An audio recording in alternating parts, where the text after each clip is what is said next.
Catalunya acollirà el 2026 el segon congrés educatiu avançant en reforç de les competències lectora i matemàtica. Un congrés que aquest any es va celebrar a Oviedo i que pretén impulsar i millorar els resultats dels nens i les nenes a les escoles de Catalunya. La ministra d'Educació i Formació Professional, Pilar Alegria, i la consellera d'Educació i Formació Professional de la Generalitat, Esther Niubó, van visitar ahir l'escola Josep Pla de Sant Andreu de la Barca, després de veure els bons resultats en matemàtiques i comprensió lectora que l'escola havia registrat. El compromís amb l'educació hi és i és molt potent. S'ha d'agrair també aquest compromís històric del món local amb l'educació i en aquest centre la veritat l'hem volgut visitar perquè és un exemple de bones pràctiques. Parlem sovint, no, a vegades de mals resultats, les competències no acaben de ser les que voldrem. Doncs aquí tenim un exemple d'un centre que ha donat un tomb amb uns anys, que fa molts programes dirigits, per exemple, al foment de la lectura, al foment de la comprensió lectora, a les matemàtiques. Aquest any 2025, Catalunya ha de rebre més de 45 milions d'euros per poder desplegar programes com el que l'escola Sant Andreuenca porta impulsant des del 2018. La tassa d'abandonament escolar a Espanya s'ha reduït al 13%, la més baixa de la història, tot i que els alts càrrecs del govern volen aconseguir l'objectiu europeu del 9%. Para el Gobierno de España, la educación, mejorar la calidad educativa, mejorar la igualdad de oportunidades es un objetivo prioritario y por eso desde el primer momento hemos mejorado de una manera histórica los presupuestos y la inversión que destinamos a esta materia y que transferimos a las comunidades autónomas. Tant la ministra com la consellera van visitar també Viladecans, on s'inaugurava la 17a trobada de la Red Estatal de Ciutats Educadores. Van tractar la importància de crear una política comuna enfront l'abandonament, la igualtat d'oportunitats i la inclusió com a principis que han de defensar-se.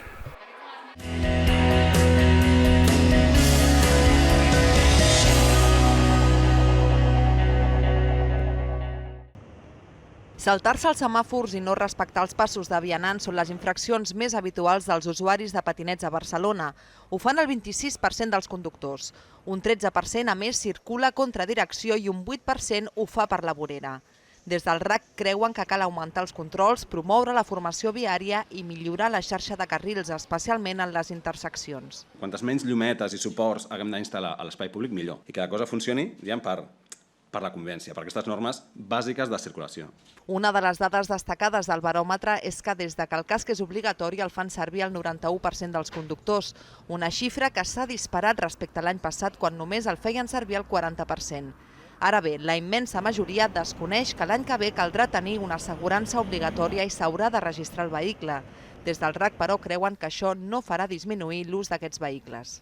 El preu de l'assegurança no serà dissuasori perquè serà sempre un preu reduït, però pensa que per a treballar una persona, per tancar-li un braç així, poden demanar 6.000, 20.000 euros, etc. Vull dir, són coses que són absolutament... que no crec que sigui dissuasori el fet de pagar unes primes de 80, de 60, de 100 euros, no? Els viatges en patinet representen un 0,8% dels desplaçaments a Barcelona i els accessos a la ciutat, una xifra que s'ha estancat després de l'auge de la pandèmia. La majoria dels usuaris són persones joves d'entre 18 i 35 anys.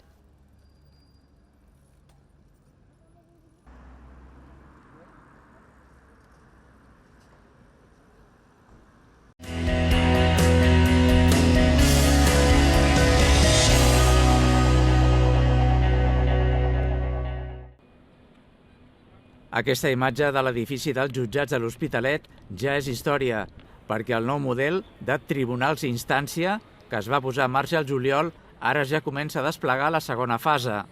Els jutjats individuals, compartimentats i amb personal propi, queden enrere i donen pas a una nova estructura.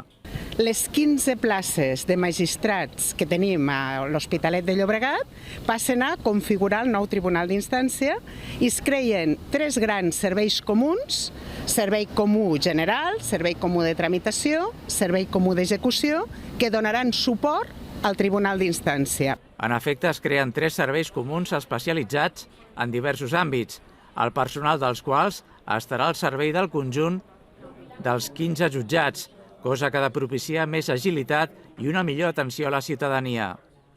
Per exemple, aquí es crea avui el Servei Comú General, que és el servei que se n'encarrega dels actes de comunicació, de l'Oficina de l'Atenció a la Ciutadania. Aquest Servei Comú General té una lletrada directora i 39 funcionaris al servei de l'Administració i Justícia. Aquests 39 funcionaris al servei de l'Administració i Justícia donen servei i suport a tot el Tribunal d'Instància. Permetrà que els magistrats resolguin de manera més àgil, de manera més ràpida. El Departament de Justícia i Qualitat Democràtica també ha consolidat 7 llocs de feina que fins ara eren només de reforç. I també s'ha habilitat una nova zona per a l'Oficina d'Atenció a la Ciutadania i s'ha reforçat el servei. Un dels objectius d'aquest canvi també és apropar el servei públic de justícia a la ciutadania. I és un punt clau que la ciutadania sigui ben atesa quan accedeix a una seu judicial. És un dels objectius que persegueix la reforma de tota l'organització.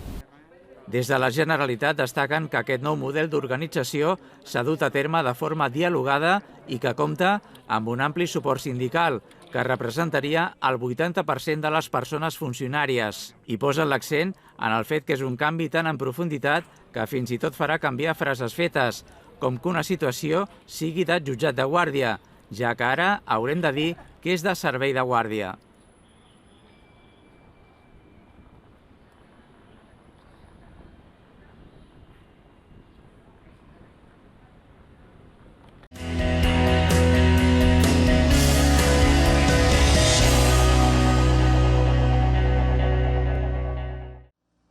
L'informe del CETESC alerta de la vulnerabilitat estructural dels autònoms pel que fa a les prestacions socials.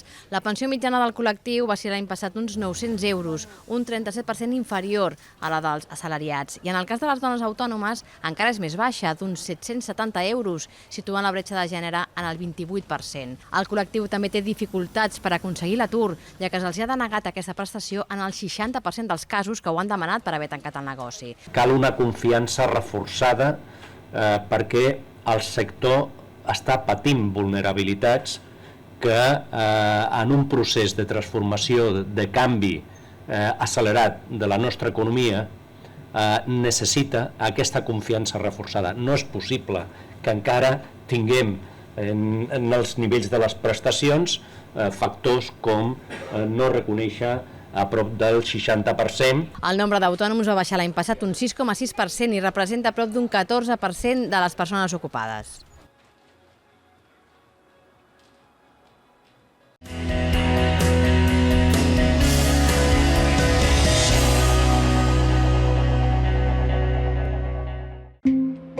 Un CIE, les sigles són Servei d'Intervenció Especialitzada en Violències Masclistes, o sigui, és un servei que dins de la xarxa d'atenció a les violències està situat en el que seria acompanyar els processos de recuperació de dones joves, adolescents, fills i filles de dones que han estat en situació de violències masclistes.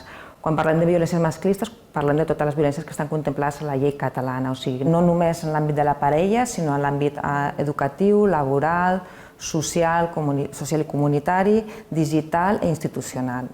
Nosaltres el que oferim és un espai que normalment es dilata en el temps depenent una mica de l'afectació de la violència. Acompanyem amb això que la persona vol ser acompanyada. No és nosaltres que definim el com i quan i el què. Nosaltres el que podem des d'aquí és acompanyar-te en tot aquest procés i anirem veient de mica en mica com podem acompanyar-te, què necessites i si en el moment donat també la teva filla concretament també podrem veure en algun moment si podem també acompanyar-la a ella en tot aquest procés per tot el que heu passat, per poder acompanyar-vos. És a través d'una atenció multidisciplinar. Nosaltres som un equip de 10 persones. L'equip està format per psicòlogues que atenen a dones i psicòlogues que atenen a infants, educadores, una jurista i una treballadora social, per d'alguna manera poder abordar tots els àmbits que poden estar danyats. Moltes vegades són dones que estan en una situació potser d'una vulnerabilitat social molt gran, acompanyar-la en això que és bàsic, quan parlem de bàsic és un lloc on dormir, una feina que pugui oferir un sostre a la família. D'altres dones el que venen i el que necessiten és que els acompanyen en poder identificar això que els està passant, perquè no poden posar paraules o no saben molt bé. Quan parlem que tenem a nens i nenes, amb ells i amb elles l'abordatge és molt diferent, perquè potser ells no saben tampoc el que passa o el que els està passant, no saben posar paraules. D'alguna manera aquí ajuden a que ells es puguin situar. Els canvis de les dones, Moltes vegades quan arriben al CIE ja el primer dia ja ens parlen d'un canvi, que aquest canvi és he pogut parlar d'això que m'està passant, he pogut tenir un espai on m'escolten, on ningú em jutja, perquè són dones que són molt jutjades per tothom, per la família, pels serveis, i d'altra banda també és no em sento culpable del que m'està passant. I llavors el poder dir-los, mira, no és un tema teu, no és culpa teva, nosaltres podem ajudar-te a veure què fem amb aquesta situació. Per les dones en general ja és molt reparador, però el que diuen les dones és això, tinc un espai per mi, tinc un espai per parlar, tinc un espai on poder elaborar el que m'està passant i ara sé potser, o em sento com més lliure potser per prendre decisions. Em sento millor a mi mateixa, penso que ja no soc mala mare, o sigui que d'alguna manera el que canvia és la seva manera d'estar en el món, de pensar, bueno, jo puc fer coses i jo soc una persona que, a més d'això que m'ha passat. Cada any tenim com més demanda. Jo no sé si és tant perquè ha incrementat la violència, jo crec que la violència ha estat i està molt present, però sí que d'alguna manera és més visible. Les dones ja poden parlar-ne. La preocupació és perquè l'increment està sent en dones molt joves, o sigui, la demanda d'atenció sí que ve cada vegada de dones més joves. A mi m'agradaria poder tancar tots els CIEs i dir, mira, ja la violència ja no està present en la nostra societat, però jo crec que encara tenim molt recorregut pel davant i que els nostres serveis encara tenen un recorregut al llarg del temps més enllà del que a mi m'agradaria.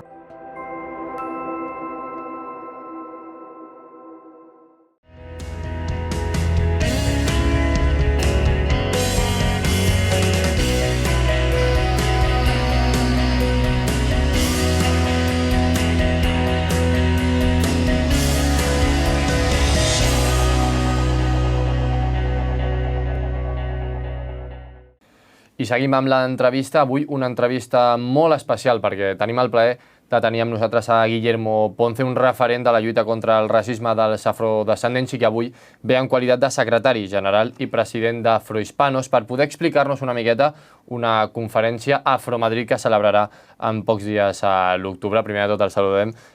Muchas gracias por venir aquí, bienvenido. Un placer tenerte. Muchas gracias, Pau, y gracias por la oportunidad de poder dirigirnos a tu audiencia y de verdad que todo el mundo conozca qué es Afromadrid. Del 13 al 16 de octubre en el Museo Nacional Centro de Arte Reina Sofía y en el Senado esta segunda edición de Afromadrid, donde muchas organizaciones de lucha contra el racismo unís fuerzas. ¿En qué consiste exactamente? Sí, Afromadrid nace en el año 2011, año de los afrodescendientes declarado por las Naciones Unidas.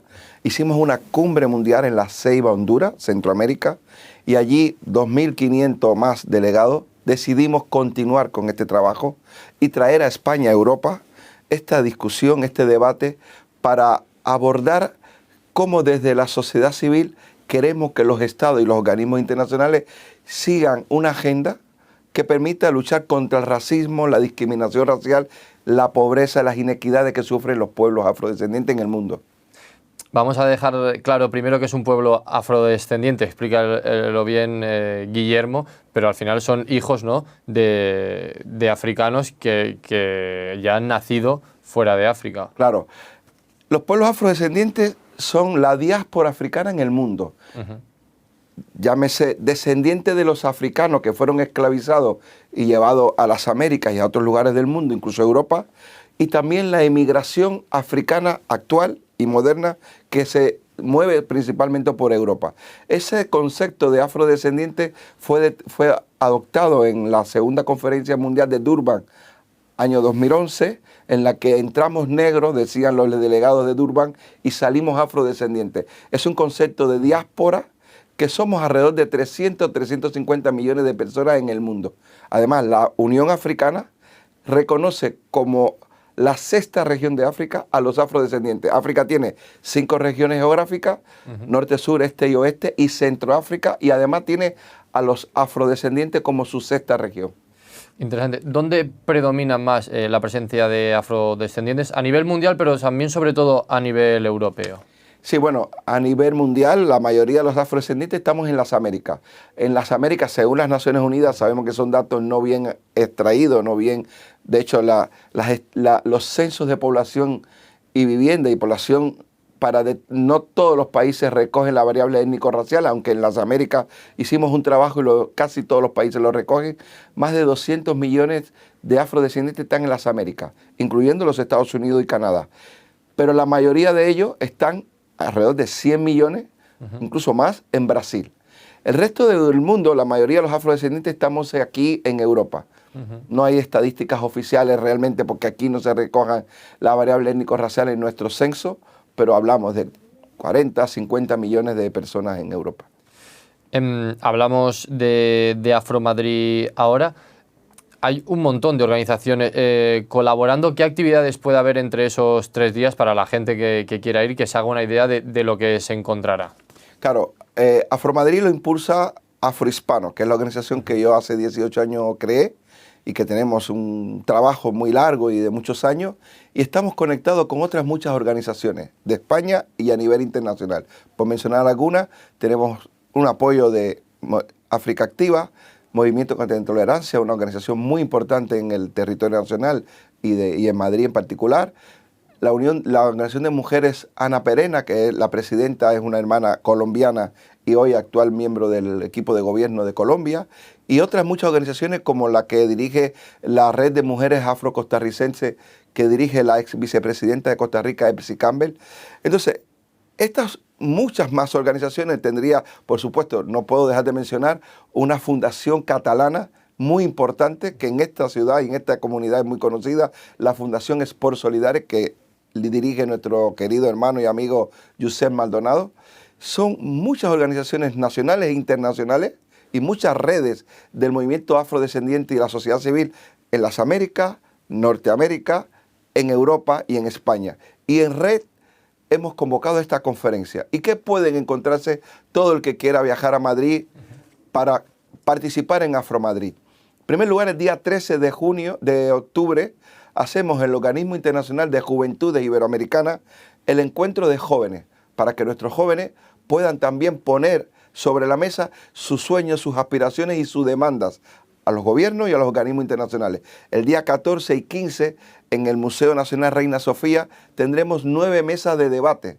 Vamos a abordar todas las cuestiones que afectan, o la mayoría de las cuestiones que afectan a los pueblos afrodescendientes. Y en particular, queremos hablar de cómo luchar contra el racismo, cómo trabajar para que los gobiernos entiendan que hay que hacer una conversación sobre reparaciones, porque la esclavización de los siglos 1700, 1500, desde que llegó Colón a las Américas hasta finales del 1800, principios de 1900, todos esos siglos de esclavización han traído como consecuencia hoy, en nuestros días, que lo sufren mis hijos, lo sufro yo, la discriminación racial, el racismo, los crímenes de odio y la pobreza en muchos de nuestros países. No son la única causa, pero sí la principal. Muy interesante. ¿Cómo, tú que llevas muchos años en esta lucha, cómo se consigue que gracias a la unión que representa Afromadrid, las reflexiones, las realidades o las demandas que podéis sacar de ahí sean luego palpables en la calle, en vuestras realidades, en las de vuestros hijos y la de tantas familias? Claro, aquí tenemos que reflexionar entre todos. Esto es una conversación con la sociedad. Yo soy ciudadano español, hace 29 años que vivo en Madrid, 28 años siendo ciudadano español. Me formé aquí en Cataluña, yo soy médico forense formado en el instituto y muy orgullosamente en el mejor instituto de ciencias forenses de España, es el que está aquí en Barcelona, en Cataluña. Y esto es una conversación entre ciudadanos libres, con derechos y obligaciones. Y lo que queremos decirle a la sociedad, que los extremos, a la derecha o a la izquierda, no nos van a dar el futuro que queremos, la mayoría. Y por lo tanto, si queremos un país que progrese, si queremos una Cataluña que prospere, tenemos que tener una conversación entre todos los que vivimos aquí. Yo soy partidario que por encima de todo la inmigración tiene que ser regular. Pero una vez que la inmigración no ha sido regular y ya está en el territorio, salvo que hayas cometido un delito, hay que buscar la manera de darle una solución. O sea, regularizarte. ¿Para qué? para que te integres en la sociedad, para que pagues impuestos y para que no vayas a la delincuencia. Entonces, esto es uno de los grandes sueños de Afromadrid, que entre todos podamos conversar y podamos encontrar la mejor sociedad que soñamos. Mis hijos son españoles, madre española, nacidos en Madrid, y son afrodescendientes, pero también son españoles europeos, y tienen la doble sensibilidad. Y ellos están, como yo, en la lucha contra el racismo, pero en una sociedad en la que nos acoja a todos.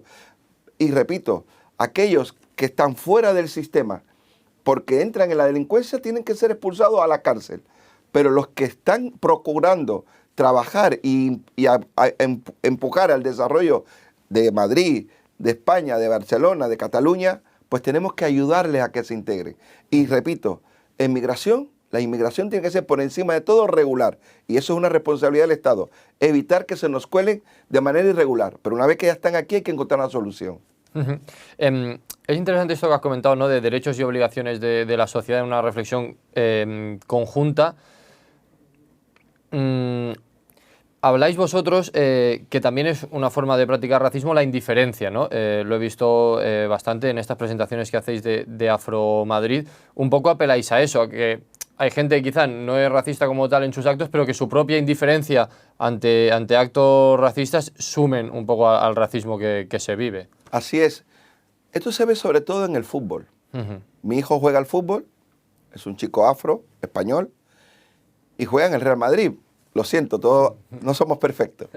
Para los seguidores del Barça y del Español y de los equipos catalanes, que son todos muy buenos. Yo voy al estadio, al Bernabéu, y yo veo como puto negro al lado mío. Cuando se giran y se dan cuenta que estoy al lado, les da vergüenza. Sí. Entonces, claro, ahí es donde hay que hacer la primera labor. No se puede consentir que un sitio público donde vamos a disfrutar del deporte, más allá de la rivalidad, hayan expresiones racistas. Claro, si tú escuchas a uno ofender o intentar denigrar a un futbolista, hagan lo que hagan en el campo, más allá de que nos guste más o guste menos lo que hace. Menciono a Vinicius, que es el caso más visto en estos tiempos, pero en su día hubo un Roberto Carlos, hubo un Samuel Eto'o, que sufrieron los actos de la discriminación y del racismo. No se puede ser indiferente. Hay que llamarle la atención al compañero de butaca del campo que está intentando denigrar a una persona, a un ser humano. Y esa persona, ese ser humano, si está cometiendo o tiene comportamientos impropios, habrá que juzgarle por ello, pero no por su color de piel. De eso se trata, de evitar la indiferencia y que entre todos hagamos una sociedad mejor. Luego otro de los temas que me interesa que comentáis es la nueva óptica desde la que hay que afrontar el racismo, donde quizás sentís que ahora el auge racista está intentando quitaros derechos o libertades que habéis conseguido muchos años antes. Así es. Mirar, hay un nuevo orden mundial. Ha llegado el presidente Donald Trump a la Casa Blanca y lo primero que ha hecho en sus primeros 7 días es firmar decretos presidenciales, y uno de ellos es atacar todas las estrategias que se habían conseguido y avanzado en los Estados Unidos de lo que llamamos discriminación positiva. Procurar que aquellas minorías étnicas, raciales, las mujeres, el movimiento LGTB, que han conseguido avanzar y han podido ocupar espacios en la sociedad que se le estaban negando, ahora estamos en un proceso de retroceso. Lo mismo está ocurriendo en España con la llegada de Vox, que está hablando no solamente de expulsar a los inmigrantes irregulares, sino a aquellos inmigrantes con residencia legal que entraron de manera irregular. Eso es una locura, no tiene sentido. Aparte de que estamos hablando también en paralelo de la España vaciada. Estamos hablando también de las pensiones. Yo soy médico. Estamos hablando de las pensiones, estamos hablando de la sanidad y de los servicios sociales. Y estamos hablando de que quién va a cubrir la atención a los mayores, los servicios de asistencia a los ciudadanos, que en buena medida la cubren los inmigrantes. Yo creo que ese no es el camino. Se trata de no retroceder, sino de hacer políticas que permitan el avance de aquellos que están más rezagados en la sociedad, como son las minorías étnicas y raciales, por supuesto, y evitar esos discursos extremistas que lo que pretenden es sembrar odio y enfrentar a españoles, a españoles con inmigrantes y generar un conflicto étnico, racial, que no tiene ningún sentido. Eso sí, yo también comparto de que el inmigrante que llega a un país, hay una frase muy española, muy catalana también, allí donde fuere, haz lo que viere. Si yo soy musulmán, tengo que mantener y conservar mi religión, pero tengo que integrarme en un sistema y en una sociedad. Y no puedo pretender imponerle a esa sociedad que me acoge mi cultura y mi religión. Esto es una conversación que tenemos que seguir dando entre muy todos. Profunda. Tirando un poco de este hilo y de un tema que comentabas antes, ¿no? Desde Afrohispanos o desde Afromadrid, partís de la idea de defender una inmigración regular, reglada, pero comentabas, ¿no? Hasta ahora no ha sido así. Entonces, hay muchos afrodescendientes en situación irregular aquí, pero que tienen dificultades para poder regularse a nivel de permisos de trabajo. Bueno, todos estos temas, quería que me lo explicases tú mejor, cuál es la realidad de este tipo de personas que ha llegado aquí de manera ilegal, pero que quizá el sistema les empuja, en vez de integrarse en él, quedarse fuera. Claro, no tiene sentido que tú tengas 1 millón, 1,5 millones, 2 millones de personas en el territorio nacional de manera irregular. Si el sistema no los puede expulsar, lo que no los puedes tener eternamente en la irregularidad. Y no hablo de ilegalidad. ¿Por qué? Sabemos todos, los que tenemos un poco de conocimiento de leyes, la situación de no tener un permiso de residencia es una irregularidad administrativa, no es un delito. El delito es cuando tú cometes un delito penal. Por lo tanto, si una persona está de manera irregular en el país y tú lo perpetúas en el tiempo, tú le estás expulsando del sistema, le estás llevando a la comisión del delito. Hablamos no solamente de delito de agresión a personas o de asesinato, delitos graves, no hablamos de eso. Estamos hablando incluso de irregularidades o de violaciones o de comisión de acciones que no están dentro de la ley, como por ejemplo los jóvenes africanos que están en las playas, en los pueblos, que es a la vista de todo, vendiendo artículos, por cierto, de segunda mano, que se venden de manera oficial en todas las tiendas de los ciudadanos asiáticos, de los chinos. Ellos están abocados a vender estos artículos de manera irregular, sin tener un puesto, sin pagar impuestos. Entonces, de manera que hay que buscar que entre todos conversemos, y si estos ciudadanos van a estar permanentemente en el país, hay que regularizarles. Y una vez regularizados, ya ellos podrán trabajar y pagar impuestos, que es lo que más importa, o una de las cosas que más importa. Que ellos tengan una vida digna y a su vez puedan aportar al avance y al desarrollo de la sociedad. O sea, en definitiva, hay que conversar sobre esto y hay que dar una solución.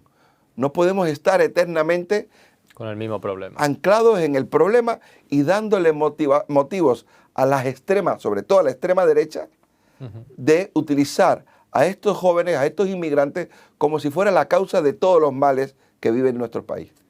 En este mismo sentido he visto que en el caso de España con Afromadrid tenéis el apoyo de varios ministerios. ¿Sentís, por lo menos en España, que la administración en este sentido se sienta en la mesa a debatir sobre esta situación? Esto es curioso. Nosotros hicimos Afromadrid 1 en el 2015, había un gobierno del Partido Popular en ese momento, una mayoría absoluta del Partido Popular con Mariano Rajoy en la Moncloa, y ahora estamos haciendo Afromadrid 2 en el marco del segundo decenio de los afrodescendientes declarado por la ONU, y hay un gobierno del Partido Socialista y con apoyo de Sumar, la izquierda, y de otros grupos apoyándole en el Parlamento. Siendo honesto, hay una sensibilidad en los principales partidos con representación en el Parlamento, tanto central como en los autonómicos. No hablo de Vox, que están en otro discurso, en otra agenda, sus razones y motivaciones tendrán, no las compartimos, pero la mayoría de los partidos están en esta agenda de la lucha contra la discriminación, contra el racismo. Tenemos el apoyo institucional, lo tuvimos en el año 2015 con el Partido Popular, con todos los ministerios, el Senado, gracias al senador en su momento, Josep Maldonado, nos acompañó en esta lucha en el año 2015. En el Congreso recibimos un apoyo institucional del Congreso y de los ministerios de entonces. Ahora igual. Luego ese apoyo no se traduce realmente en todo lo que se necesita para llevar adelante una conferencia de esta naturaleza, que lo único que busca es acompañar a los estados y a los organismos internacionales a buscar fórmulas que permitan solucionar el problema de la discriminación, el racismo y la pobreza de nuestros jóvenes y nuestros pueblos. El apoyo es muy agradecido siempre, pero creo, y siempre lo tenemos que decir, no es suficiente. No obstante, estamos trabajando porque habrá una tercera edición de Afromadrid, una cuarta edición, y seguramente se nos va a entender más, se nos va a entender mejor, y seguramente llegará el momento en que vamos a tener mucho más acompañamiento y apoyo de las instituciones desde el punto de vista más logístico, además del político. En este sentido, y un poco lo que comentábamos antes, me gusta mucho una frase que tenéis en diferentes presentaciones, que os referís: migrar es un derecho, no una condena, ¿no? Hay que conseguir que sea ese derecho y que la gente que migra regularmente no quede excluido del sistema. Así es. Bueno, España, el mundo entero, no se entiende el mundo sin las migraciones. El primer ser humano se entiende que nació en África, y las migraciones hicieron que el mundo hoy esté poblado de la manera que está. Europa, España, los catalanes han emigrado a través de la historia. Hay grandes historias de familias catalanas en las Américas, en Cuba, en mi país de origen, que hicieron fortunas. España emigró a la Europa de los años 50, 60, antes de esta Europa actual y de su entrada en la Unión Europea. De manera que la emigración es parte de la historia de la humanidad. No podemos condenar a las personas que emigran. Todo lo contrario, la emigración es riqueza, es intercambio de cultura, es perpetuar la especie y hacerla más potente.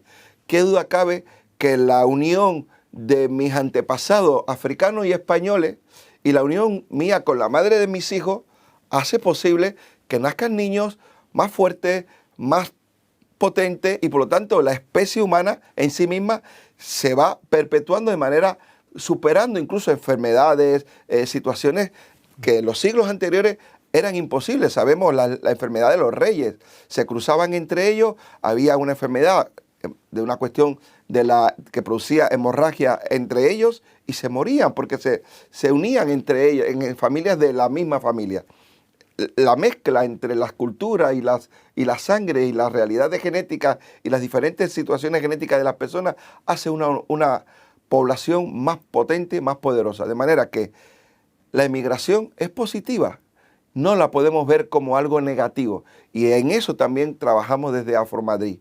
Hacer posible, repito, un mundo mejor en el que la unión de culturas y de personas diferentes haga la sociedad aún más fuerte. Y acabo, Guillermo, tocando un tema que para mí es importante. Me has hablado antes un poco de tu hijo, ¿no? De estas generaciones de vuestros hijos o vuestros nietos incluso.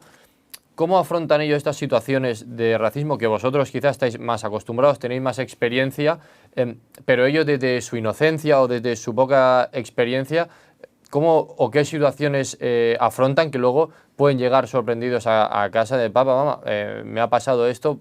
¿Por qué? De no entenderlo de su propia inocencia o de no tener el camino recorrido que tenéis vuestra generación o anteriores. Claro. Bueno, en el caso de mis hijos, prácticamente todos han sufrido discriminación, incluso manifestaciones de racismo. Por niños, que a esas edades 8, 10, 12, 14 años, bueno, no son cosas de niños, pero pasan. Y pasa porque la sociedad no está educando bien en la tolerancia, en el respeto al diferente. Pero ellos, al nacer en un entorno familiar donde el padre o la madre les está educando en que somos iguales en obligaciones y en derechos, pero somos diferentes por nuestra tonalidad de la piel y porque la sociedad nos ve desde nuestro color de piel y generalmente se prejuzga a la persona que tiene un color de la piel diferente. Luego se le conoce y ya nos aceptan. Ellos están preparados, entienden que esa es la realidad y viven con ella, no tienen ningún tipo de complejo, solamente están preparados para poder enfrentar si sufren una acción de tipo racista o discriminatoria, pero viven de manera natural, como lo vivo yo. Nosotros hacemos nuestra vida y cuando vemos que se nos intenta juzgar o rechazar o estigmatizar, bueno, reaccionamos. En mi caso, procuro educar. Si alguien intenta manifestar un rechazo hacia mí, le intento educar y enseñar y que vea que somos iguales y que además está hablando con una persona que puede incluso ayudarle a comprender su incomprensión con relación a la diferencia de color de piel. De manera que yo creo que cada vez hay menos manifestación de racismo y de rechazo, cada vez más, pero eso no significa de que ese asunto esté resuelto. Y eso da motivo a que haya una conferencia como Afromadrid, para que las sociedades que están por venir entiendan que cada día, y nosotros lo decimos, España hace 50 años a lo mejor era más homogénea, España, Europa. Hoy por hoy, la mezcla de culturas y de colores de piel y de etnias y distintas razas es mayor. Hablo de la raza gitana, que ellos se mezclan menos que los africanos y los afrodescendientes, pero tenemos aquí muchos musulmanes y aunque ellos también intentan convivir en su propia comunidad, también hay matrimonios mixtos entre gitanos, judíos, musulmanes, africanos y españoles, de manera que cada vez que va pasando los años y con el paso del tiempo, la población es más mixta, está más mezclada y por lo tanto, además España tuvo 5 siglos de invasión y de presencia árabe y por lo tanto la pureza de la raza española no creo que debe estar entredicho. Y esto hay que decirlo, para que la gente sepa que somos todos iguales porque tenemos una mezcla desde el inicio de la humanidad que nos hace a todos iguales. Aunque tú tengas los ojos verdes y yo tenga la piel negra y no tenga la piel blanca, somos ante todo iguales. Pues con esta interesante reflexión lo dejamos. Guillermo Ponce, un verdadero lujo tenerte aquí y poder presentar el Congreso de Afromadrid y escuchar tus reflexiones. Muchas gracias y aquí encantado para cuando se necessite. I recordeu, del 13 al 16 d'octubre, aquest segon Congrés Mundial d'Afromadrid. Gràcies per veure'ns el dia d'avui. Recordeu que podeu recuperar aquest espai a la nostra xarxa i a la nostra web i nosaltres tornem demà amb més Ull al Dia.